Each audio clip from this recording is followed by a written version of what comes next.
John chapter 2. The marriage feast in Cana, the first public miracle in the New Testament. Verse 1. And the third day there was a marriage in Cana of Galilee, and the mother of Jesus was there.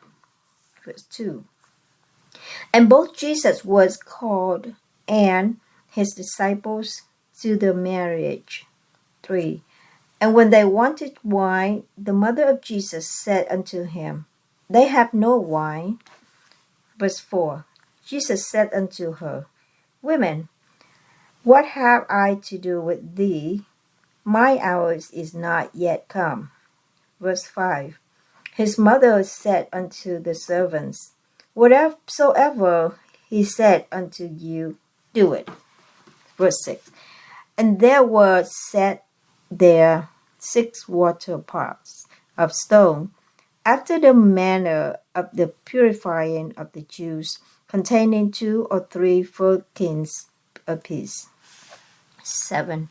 Jesus said unto them, Fill the water pots with water, and they filled them up to the brim. Verse 8. And he said unto them, Draw out now, and bear unto the governor of the feast. And they bare it. Verse 9. When the ruler of the feast had tasted the water that was made wine, and knew not whence it was, but the servants which drew the water knew, the governor of the feast called the bridegroom. 10. And said unto him, Every man at the beginning doth set forth good wine, and when men have fell well drunk, then that which is worse. But thou hast kept the good wine until now. 11. This beginning of miracles did Jesus in Cana of Galilee, and manifested forth his glory, and his disciples believed on him. The first cleansing of the temple. Verse 12.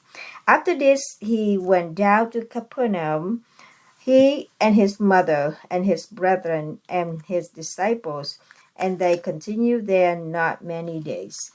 13. And the Jews' Passover was at hand, and Jesus went up to Jerusalem. 14. And found in the temple those that sold oxen and sheep and doves, and the changers of money sitting. 15. And when he had made a score of small cords, he drove them all out of the temple, and the sheep and the oxen, and poured out the changers' money, and overthrew the tables. 16. And said unto them that sold doves, Take these things hence, make not my Father's house an house of merchandise. 17. And his disciples remembered that it was written, The zeal of thy house hath eaten me up. 18. Then answered the Jews and said unto him, What sign shewest thou unto us, seeing that thou doest these things? 19. Jesus answered and said unto them, Destroy this temple, and in 3 days I will raise it up. 20. Then said the Jews, 46 years was this temple in building, and will thou rear it up in 3 days? 21. But he spake of the temple of his body. 22. When, therefore, he was risen from the dead, his disciples remembered that he had said this unto them, and they believed the scripture and the word which Jesus had said. 23. Now when he was in Jerusalem at the Passover, in the feast day, many believed in his name, when they saw the miracles which he did. 24. But Jesus did not commit himself unto them, because he knew all men. 25. And needed not that any should testify a man, for he knew what was in man.